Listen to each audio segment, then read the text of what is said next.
मेरे प्यारे दर्शकों, जिस तरह से पिछले दिनों नेपाल में एक ऐसा उग्र प्रदर्शन हुआ जहां पर युवा पूरी सरकार से पूरी तरह से नाखुश होकर के, त्रस्त होकर के, परेशान होकर के कह सकते हैं कि फेसबुक, यूट्यूब, अन्य सोशल मीडिया पर जिस तरह प्रतिबंध लगा उसको लेकर के विरोध दर्ज कराए, भ्रष्टाचार को लेकर के जिस तरह से विरोध दर्ज कराए और उसके बाद वहाँ पर तख्तापलट हुआ।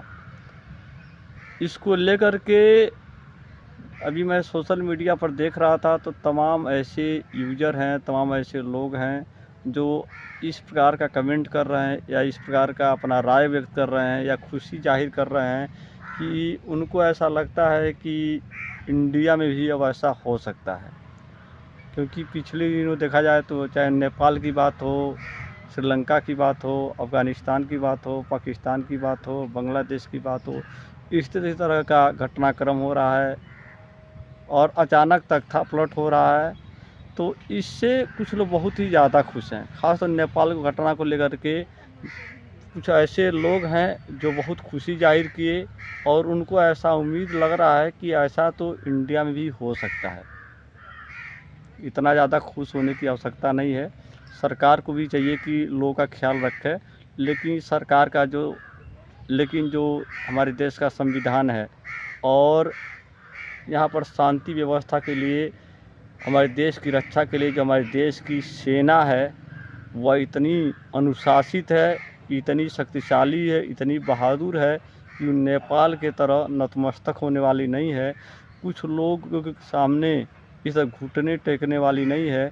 लोग इस तरह हू हल्ला मचाएंगे, कानून को अपने हाथ में लेंगे तो निश्चित रूप से वह उसके पीछे झुकने वाली नहीं है। अच्छी तरह से खातिरदारी करना जानती है, कार्रवाई करना जानती है, इसको रोकथाम करने का पूरा उपाय रखती है। और क्योंकि हमारी सेना बहुत ही अनुशासित है, बहुत ही बहादुर है, बहुत ही शौर्य वाली सेना है, ये हर तरह की स्थितियों को नियंत्रण करना जानती है।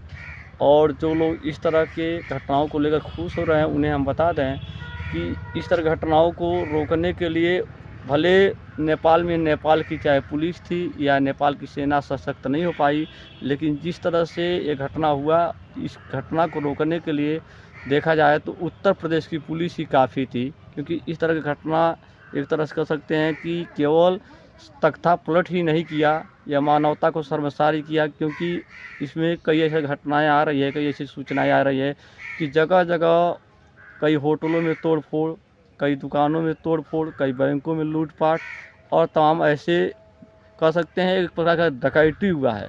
कई छीना झपटी, कई लोगों को छीन लिया गया, कई असहाय लोगों पर कई लोग ऐसे उग्र आंदोलनकारी थे जो कह सकते हैं एक प्रकार का वो उनके क्रूरता भी कर रहे थे और जिन लोग कोई गलती नहीं थी उनके साथ ही अभद्र व्यवहार कर रहे थे। तो इन सब से सीख लेने की आवश्यकता है। जो लोग खुश हो रहे हैं कि नेपाल में इस तरह का घटना हुआ, बहुत अच्छी बात है। उन्हें समझना चाहिए कि यह सब चीज़ें कानून को हाथ में लेना अच्छा नहीं, और दूसरी बात यह भारत में कभी संभव हो ही नहीं सकता। तो इस प्रकार का खुशी न जाहिर करें, अपने देश के प्रति प्रेम रखें, देशभक्ति रखें, राष्ट्रवाद को सबसे ऊपर रखें। जय हिंद, जय भारत।